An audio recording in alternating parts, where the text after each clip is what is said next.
Westergaard, the Chief Medical Officer for the DHS Bureau of Communicable Diseases, and Ryan Nilsestone, the Chief Legal Counsel in the Office of the Governor.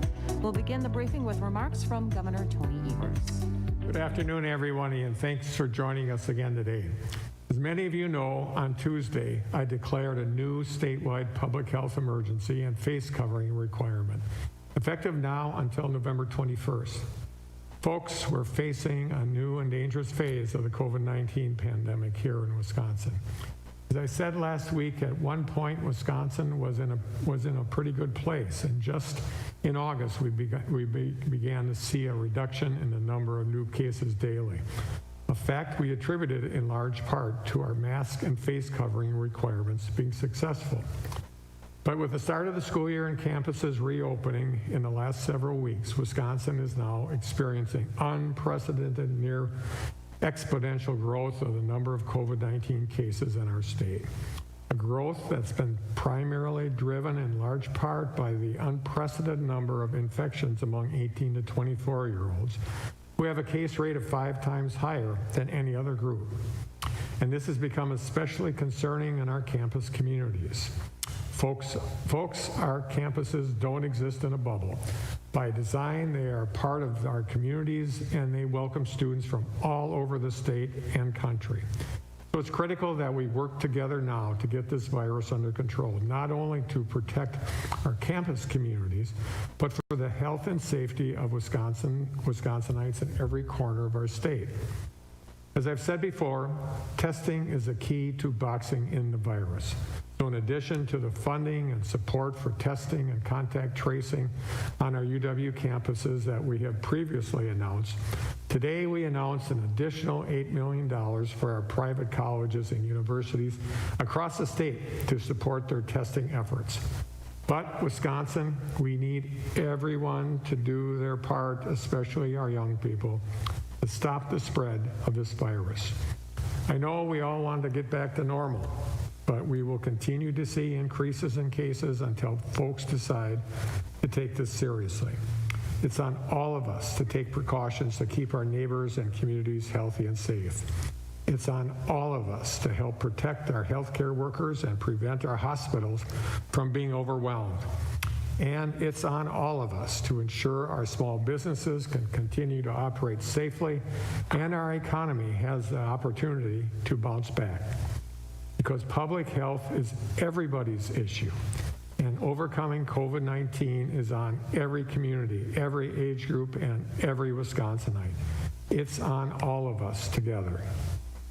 Our statewide efforts have worked before, and they can work again. So please be extra cautious in the days and weeks ahead. While we continue to encourage folks to wear a mask, remember that it is not a substitute for physical distancing. Continue to maintain 6 feet of distance from those outside your immediate household, and skip heading out to the bars or to parties. Many businesses found new and innovative ways to serve Wisconsinites during the pandemic, so continue to use alternative shopping and dining options like curbside pickup and delivery. Catch up with friends and family members virtually, and remember that staying home continues to be the best way to prevent and getting and spreading this virus. And of course, wear a mask. Wearing a mask in public is a simple and necessary commitment to the common good that we should all be willing to make. Because that's what Wisconsinites do. We look out for our neighbors, we take care of one another, and we know that our state is strongest when we band together. So stay healthy and stay safe, Wisconsin. I'd now like to pass things over to Secretary-Designee Andrea Palm for her updates. Andrea? Thank you, Governor. Good afternoon, everyone, and thanks again for joining us. We are entering a new and dangerous phase, as the Governor said, of this pandemic here in Wisconsin. COVID-19, as you know, is a respiratory virus, and we know that most respiratory viruses reach peak activity in Wisconsin between late fall and early spring. If COVID-19 follows that pattern, we must be prepared and we must act now to stop the spread. For those of us in state government, acting now means we've declared a new public health emergency to address the new realities of COVID-19 here in Wisconsin. For each of us living in Wisconsin, acting now means making the choice to stay home. And when we do go out, wearing a mask. It means practicing good hand hygiene, physical distancing, and getting a test if you have symptoms or have been exposed to COVID-19. It means following the guidance of local public health departments, quarantining as you wait for your test results, and self-isolating if you test positive. And it means getting your flu shot to help prevent the spread of flu. At the same time, we are already dealing with COVID-19. The new realities of COVID-19 in Wisconsin are stark. There are now 108,324 confirmed cases of COVID-19 in Wisconsin. That is an increase of 2,392 cases over yesterday. Our 7-day average of new daily cases is 1,939, which is up from 665 1 month ago. Our total deaths have reached 1,265 Wisconsinites. All 72 counties in Wisconsin are seeing high disease burden. This is a statewide challenge, and we must meet it with both statewide and individual action. That is why extending the mask mandate was so important. Because yes, our case numbers are going up, and we also know that masks work. The science shows that they form a barrier against respiratory droplets that spread COVID-19. Mask wearing is only effective the more we do it together. Everyone can wear a mask safely, everyone who can wear a mask safely should wear a mask. We know there are some people who cannot safely wear masks, and that is why it's more important for the rest of us who can to do so. My mask protects you, and your mask protects me. So I'm going to say it just one more time. We all need to be wearing a mask whenever we go out. And equally important, please make the choice to stay home as much as possible. We were successful at flattening the curve in the spring because we all pitched in and stayed home. It is time to redouble our efforts and work together again to protect each other and our healthcare system. Thank you, Wisconsin, for your commitment to redouble our efforts, keep masking up, and making the choices that keep our communities safe. Thank you. We'll now take your questions. A reminder to maintain audio quality, to keep your phones on mute until it's time for your question. And because we have a hard stop today, please only one question per reporter per outlet. And we'll begin this afternoon with Stephanie Hoff from West Politics.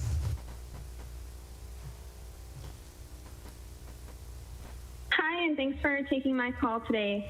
So I'm just wondering, you continue to say, masks are working, science shows it, but people in Wisconsin are not taking it seriously. So how are you going to get people to take this seriously? But besides, you plead with Wisconsinites to do this, but how do you get them to recognize that this is a risk? Well, I'll just jump in there right from the get-go. I think it's important that everybody wear a mask. Obviously, we cannot afford to have 1,265 people die of that disease here in Wisconsin, and the numbers obviously exponentially higher at the national level. But we have to have our leaders set the stage. I see lots of fundraisers done, pictures of fundraisers done by our Republican colleagues where not a single person in the picture of maybe 40 or 50 wearing a mask. They're hugging each other. They're having a hell of a good time. No mask. Now, I'm not against their fundraising. We all do that. But at the end of the day, when our leaders in the state don't want to cooperate on this issue, it makes it difficult for people that support them across the state and others to say, well, I guess it's not important. So it starts at the top. We will continue to do what we can. Hopefully our Republican leaders will follow and will make a difference. But there's a $200 fine. I get it. That probably no police officer in the state of Wisconsin wants to involve themselves in a $200 fine. But we will continue to push this issue. I believe Wisconsinites can pull together, and they will. Thank you, Stephanie. Now to Maddie Heim from the Appleton Post-Crescent. Maddie? Hi, thanks for taking this call. Today we had heard from Admiral Giroir at HHS that there are plenty of test supplies for labs, but I know that you said earlier that we're not doing enough tests, and the high test positivity rate indicates that maybe some people aren't being tested who you'd like to be tested, and he specifically suggested that some labs should look to use different types of tests besides the gene expert test, since that's the one that seems to be the most at issue right now. So I'm just wondering, has he communicated anything to you about this, and is the availability of supplies affecting how many tests are being done right now, in your opinion? So I have not spoken to him directly, but I think it is important to recognize that diversity in testing supply, as he said, as you suggest he said, is critical, and it is one thing that we have worked really hard here in the state of Wisconsin to do, because as the supply chain continues to be fragile, as we continue to see challenges for our partners in getting different parts of the of what you need to conduct these tests, as we've seen those pieces come in and out of shortage, or be diverted, or have other challenges, the diversity of our supply has helped us maintain our testing capacity, and so we continue to be committed to that. It is something we work on through a variety of methods. It is why our partnership with Omega and Exact Sciences is so critical to having a stable supply of tests on a weekly basis. But it is something we are focused on, it's something we continue to work on. But he is not wrong that diversity in your testing supply is a really important part of how you prevent shortages. I think more broadly, what you've given us an opportunity to talk about is the fact that if you need a test, you should get a test. We have capacity in our system. If you're experiencing any kind of symptoms, please get a test, call your local healthcare provider, go to one of our community testing sites, but we do have tests available every day, and we would encourage folks to get tested if you need a test. It is the first step in us identifying where the virus is so that we can do the work that needs to stop the spread. Thank you, Maddie. Now to Kent Wayne Scott from WISN TV in Milwaukee. Kent? I think it's a minute behind here. Hi, Governor. You've talked about getting people to buy in and to comply with the mask mandate, but extending the statewide mask mandate is really more of the same. You're taking the same action you've taken for months, and yet we've seen these cases soaring. So what additional steps are you planning to take? What are you going to do differently to address this sudden spike in cases? Well, here's the deal. Last April, the Supreme Court, with being allies with Republicans, closed down our safer at home order. And that essentially precluded all sorts of mitigation strategies, whether it's numbers of people in bars and restaurants or whatever. We had a plan for a safer opening for the state of Wisconsin. That didn't happen. Those things are, frankly, out of my control. And as you've seen, in the recent time, they even took Dane County to court to stop them from some mitigation efforts. So I'd be glad Republicans can come into Madison at any point in time and pass some things, and I'll get behind them 100%. That would mitigate and make a difference in this.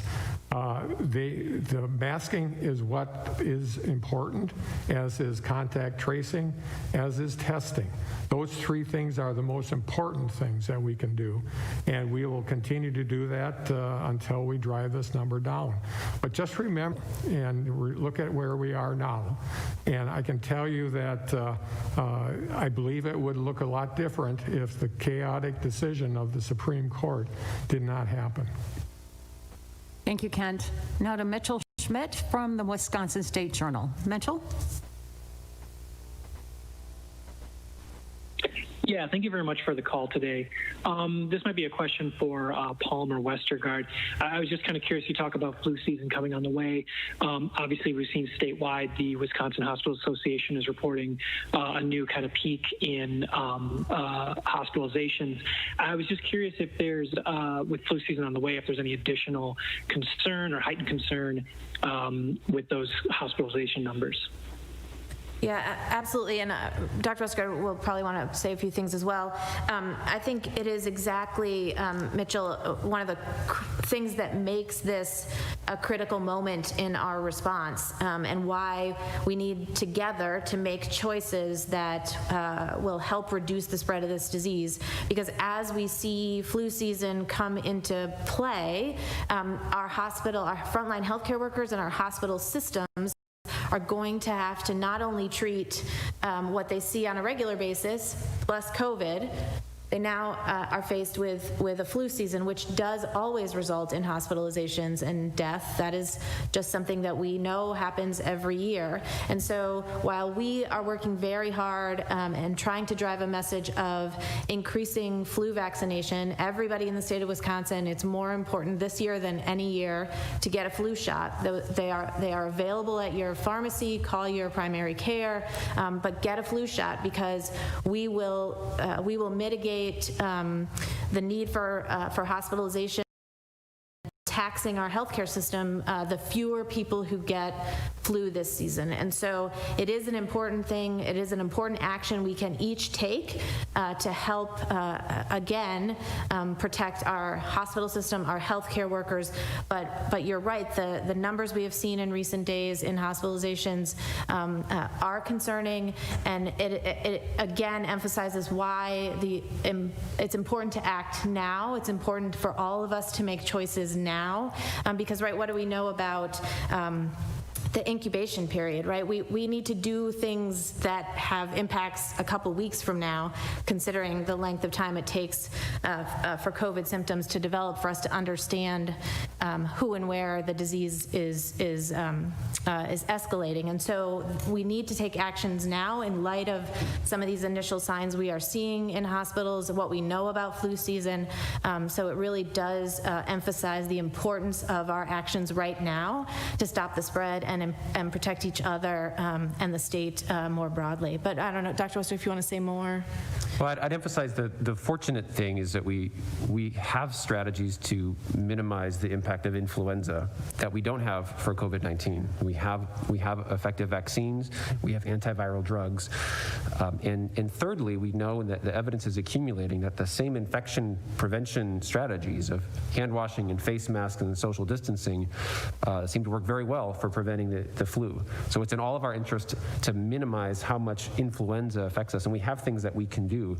And in a large part, they lie to do also to prevent the spread of COVID-19, because it's tremendously concerning to think about the possibility of a bad flu season on top of a COVID-19 pandemic. So we need to use all the tools we have to make it as low of a risk as we can. Thank you, Mitchell. Now to Mason Dowling from WAOW-TV in Wausau. Mason? Hi, can you hear me? Perfect, thank you. Thank you for taking this call, Governor. I wanted, and DHS, I wanted to ask basically whoever feels like fielding the question. Here in central Wisconsin, we've been seeing several counties reporting record daily numbers, Marathon County, Portage County, Clark County as well, that are seeing record numbers of new cases, and now the county health department are saying that their contact tracers are becoming overwhelmed trying to respond to all the people that may have been in contact. They are currently at the county level pushing for not to get a test unless you have symptoms, which is obviously a bit different than what Andrea was saying. So I just didn't know if you had any reaction to the growing amount of cases here in central Wisconsin. Yeah, it's a great question, Mason, and it does again speak to the need for all of us to act now to make choices that help reduce the spread of the disease, because while we talk about the lagging indicator and the worst case scenario of our healthcare systems and our frontline healthcare workers becoming overwhelmed, we certainly see earlier than that the jeopardy that our frontline public health system is in, and as they can become overwhelmed as cases surge in local communities. And I think what you're talking about in central Wisconsin, and certainly what we're seeing more broadly, because this disease is widespread in Wisconsin, is that the surge capacity we have built as it relates to contact tracing needs to be expanded. And we at DHS have brought on an additional 24 contact tracers that started today. We have an additional 60 starting next week, and we'll have additional folks coming on board in the weeks after that. But we at the state are working to be able to provide wraparound surge capacity for local contact tracing efforts. But it really is important that folks answer the call when it comes from a contact tracer, provide good, truthful information so that they can turn and do the work related to that, but more fundamentally that we do what we need to do to stop the spread, so that there are less contacts, less tracing work that needs to be done by contact tracers, so that they do not become overwhelmed. But we certainly are hearing increasingly from our local partners that contact tracing is becoming more difficult as cases are escalating around the state. Thank you, Mason. Now to Scott Bauer from the Associated Press. Scott? Hi, thank you very much for this call. Governor, in the past, you've supported UW students returning to campus. About a month from now, there's going to be a home football game. While fans won't be allowed in Camp Randall, it seems likely that students will be congregating all over campus for that game. What steps, if any, is the state taking, recommending the university take to prevent that, and how concerned are you about that home football game, despite there being a crowd, being a super spreader event? Yeah, and that is, Scott, that is a huge issue for us, and we're going to actually be asking the Big Ten to help out with that. The Big Ten is spending a lot of money to bring football back into play, and they're spending a lot of money for the testing and other things of football players. They need to step up and have a significant stake in this game. Outside of, football is about football players and football fans. And I expect that the Big Ten should be doing a PR campaign around this big time. They are part of the people that made that decision to bring back football. I'm not arguing with the position, but I believe that they also have an obligation around that. We're also working with UW-Madison on this issue, and Dane County, obviously, they have a mass gathering order, and we're hopeful that the City of Madison will help us also as it relates to making sure that people understand the importance of keeping those crowds small. But it is a huge issue. I was also concerned about the Packer game last weekend, and it seemingly went pretty well without major problems of people, large groups of people all over the place. So we can watch those games at home. I plan to, and let's get everybody involved in solving the problem before it becomes one. Thank you, Scott. Now to Emily Matisik from WBAY TV in Green Bay. Emily? Hello. I'm just wondering, sort of seeing large lines, Winnebago County, especially in northeast Wisconsin, had to shut down their testing site early, their community testing site early yesterday. Just wondering what's being done to get more testing availability, especially here in northeast Wisconsin, as I mentioned, Oshkosh and Winnebago County and in Brown County. Will you consider reopening these large community testing sites again and sending in the National Guard to run them? Yeah, thank you for the question. We are currently working with regions around the state that have not had as ready access to regular community testing sites, and will be moving into those regions on a more regular basis using the assets that we have as it relates to specimen collection and test kits, because we do, to your point, we do think it's very important that access to testing is readily available in communities across the state, and so we absolutely are working to move into those areas where we are seeing that where we could be helpful, where we could bring assets to the table to improve access to testing for all of Wisconsin. Thank you, Emily. Now to Sean Kirkby from Wisconsin Health News. Sean? Hi, thank you for holding this. I saw the DHS health alert this morning saying that positive antigen tests are being counted in daily totals, but not negative ones. Could that be part of the reason why we're seeing a high positivity rate? And how widespread is antigen testing in Wisconsin? Thank you. Yeah. To address that. So this is a situation that's changing pretty quickly. Antigen tests have been procured in large numbers by the federal government or being delivered to nursing homes, and they're just sort of figuring out and sorting out the best strategy to implement them. So antigen tests have been available on the market for some time, but they haven't been in widespread use. So traditionally, up till this point, they've comprised a relatively small proportion of the testing that gets done. Now, it's likely to think that it's going to increase, and we need to be prepared to communicate that and understand that. I haven't seen data to indicate that they've supplanted a large amount of the molecular testing or the diagnostic testing that we're doing, so I don't think that's an explanation for why testing numbers are lower than they could be or should be. But it's a resource that we're learning more about. We're trying to collect and generate and understand the data about what the limitations are and figure out how to use them in the way that is the most strategic and the best use. Because the advantages of antigen tests is they can provide a result relatively quickly. The disadvantages is they're not as accurate. So when they're used for screening people without symptoms, they can result in falsely positive tests.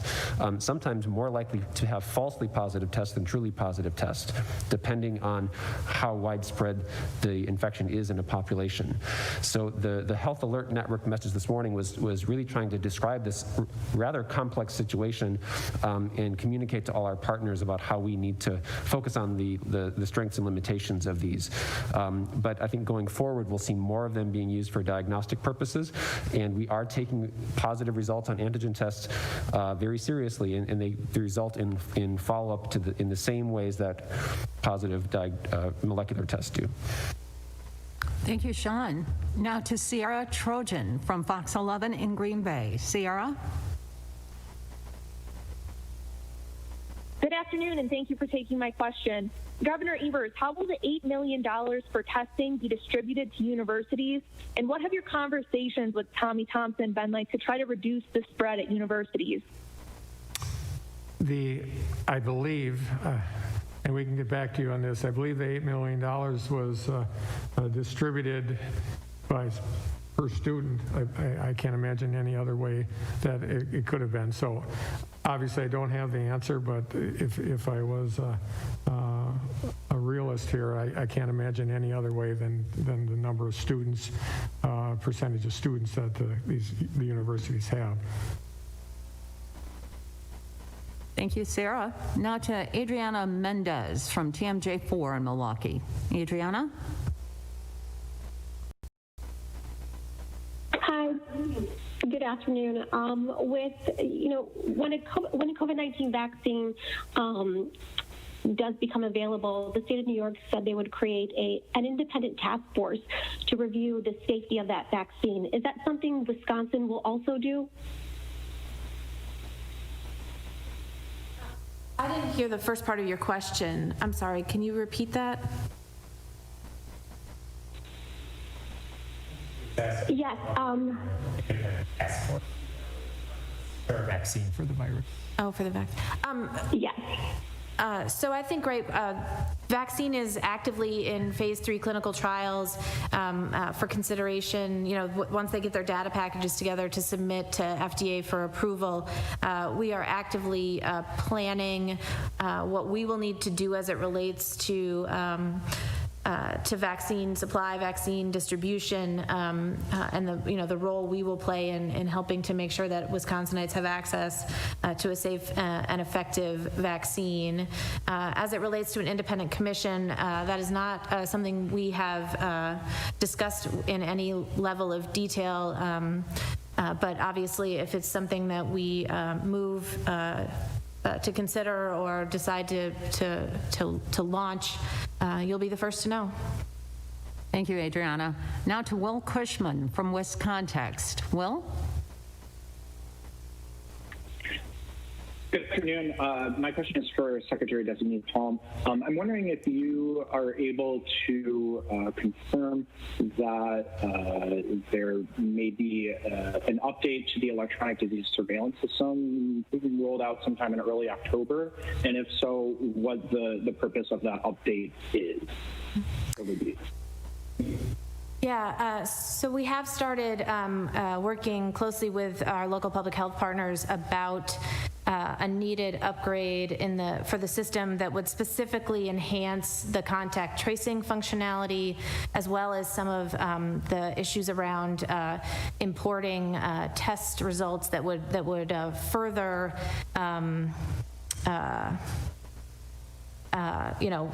make that more efficient.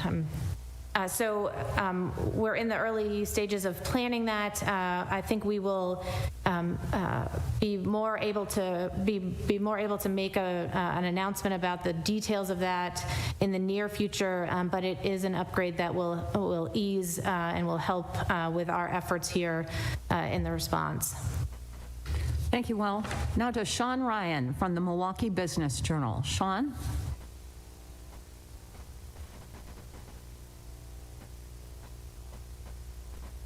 Again, Sean Ryan from the Milwaukee Business Journal. Okay, we have to move on then to Danny Maxwell from WKOW-TV in Madison. Danny? Hi, thank you for taking my question. We talked about the WHA and it kind of it's reporting the new peak in hospitalizations. Things have been pretty stable here locally in Dane County and Madison where we are, but I'm just wondering if you can tell us which areas of Wisconsin are seeing those high hospitalization rates, where are they, and could some of those patients be moved to other hospitals like in Madison if those hospitals become overwhelmed at some point? Yeah, that's a great question, and it does speak to the really important planning and work that the hospitals did together and within their regions and across the state, thinking about these kind of questions and in anticipation of needing to essentially be backup to each other, right? That's what surge planning and surge capacity is about in its most extreme form, right? The hospitals within their own system do surge planning so that they can flex and transition beds to different levels of care to manage their patient load within system, and then you share across systems, and then you think about sharing across regions. And it is also why our alternate care facility is a really important insurance policy that we have invested in with CARES Act dollars to make sure that if that sharing, working together on surge capacity and surge planning does not provide the kind of capacity that a hospital might need, that we have the backstop of the alternate care facility to provide that space and that availability so that people who require hospitalization can have access to it in a way that most meets the needs of what of the illness they are needing hospitalization for. Thank you, Danny. Now to Eric Gunn from Wisconsin Examiner. Eric?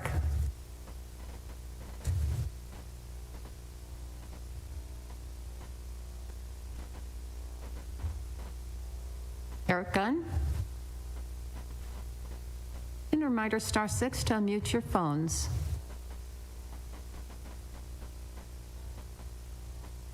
Okay, we'll try to get back to Eric if we have time. We'll move on then to Casey Nelson from WTAQ in Green Bay. Casey? Hi, thanks again for holding this call. A lot of schools across the state, and especially up here in Northeast Wisconsin, either start the whole year virtually or they're going back to a virtual model due to rising numbers in their communities and things like that. I mean, is there any kind of guidance from the state or DHS just for how schools can handle these kind of things and how even parents can handle these situations to keep these numbers down and get kids back in the classroom at some point this year? Yeah, we did, Casey, provide guidance around outbreaks and thinking about if you identify cases in your school, what does that mean? What tools do you have? How do you notify parents? The kinds of mitigation, everything from cleaning to other strategies that schools can employ so that you are able to either maintain in-person learning because you are able to, it's one classroom, it's not wider spread, so how do you target that, for example? Or if you are virtual or go virtual because of an outbreak, the kinds of strategies and actions you can take to return to in-person learning if that's what local leadership at the school is striving to do. But that guidance is out, it is available, and obviously we always are happy to continue to work with local public health and with schools as they face particular situations and have questions or need further technical assistance from us. We are always ready and available to do that kind of work as well. Thank you, Casey. Now to Jeremy Nichols from NBC 15 in Madison. Jeremy?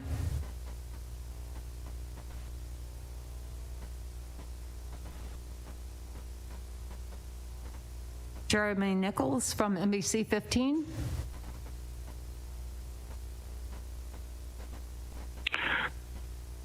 Excuse me, this is Eric. My call dropped right when I was getting ready to ask my question. Is there time for me now? Please go ahead.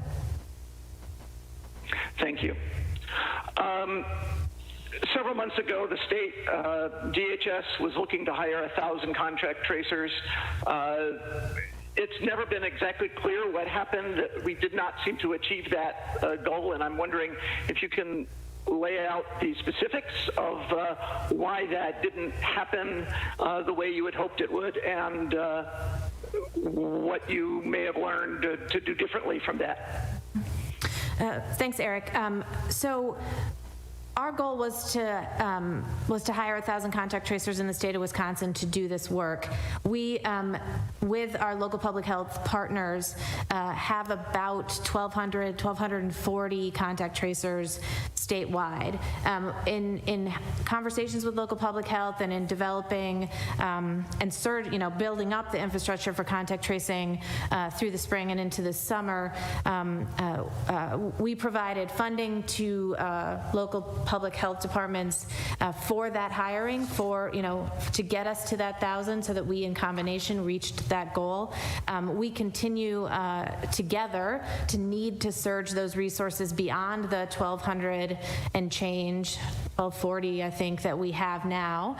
So today, I think I mentioned we have an additional 24 assets from DHS that are going to surge into the system. We are hiring additional tranches now. 60 of them will start next week, and we'll roll into following weeks with additional contact tracing assets. Local communities continue also to staff up. The University of Wisconsin continues to bulk up its contact tracing staffing assets, recognizing the surge and the need for all of us to have additional assets to do this work.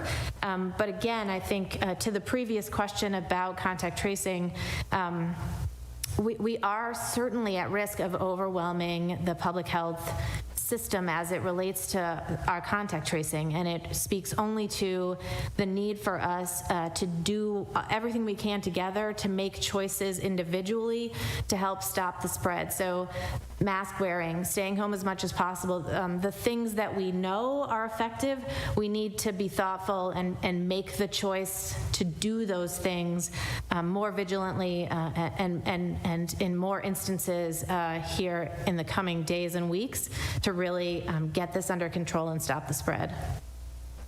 Thank you, Eric. Now to Steve Prestegard from the Platteville Journal. Steve? Thanks for taking my question, which is the news release that announced the extension of the mask order specifically mentioned universities in the 18-24 age group. So what I'm wondering is the state considering anything that is specifically tied to UW system campuses to stop the spread, such as forcing the campuses to close to in-person instruction and going to virtual instruction sooner than they are originally planning, or starting later next semester or whatever. Anything like that in the works?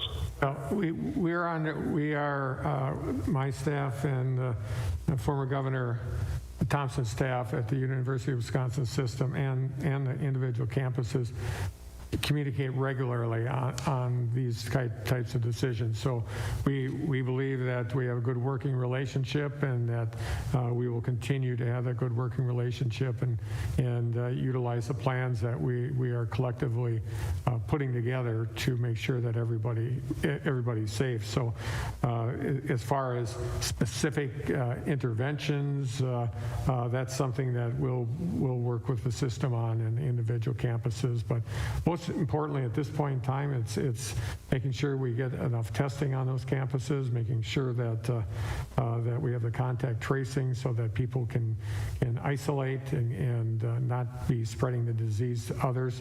It is something that I believe with the proper effort on everybody's part, we will be able to together solve this on the campuses.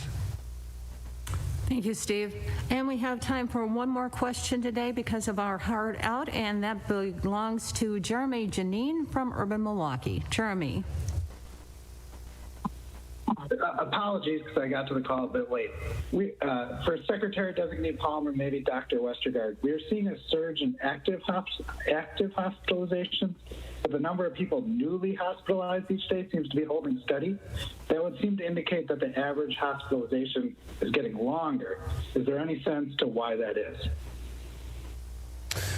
No, I don't believe we have data to describe the factors related to length of stay. I think the clinical management of people with COVID-19 has evolved. I think a lot of critical care specialists feel like they have a better equipped toolkit of treatments. There's evidence that using anti-inflammatory medicines such as corticosteroids reduces deaths significantly, and we have one antiviral drug that has evidence. So as time has gone on, I think we've learned lessons that allow us to manage patients more successfully and prevent deaths in the hospitals. But in terms of the specific trends that we've seen in Wisconsin, I'm not sure we can attribute it to any one thing. And that concludes today's briefing. Please continue to monitor the DHS COVID-19 web pages for data and guidance. Additional information can be found on the websites of the Governor, the Department of Workforce Development, the Department of Public Instruction, the Department of Children and Families, and Wisconsin Emergency Management. Be safe and have a great afternoon.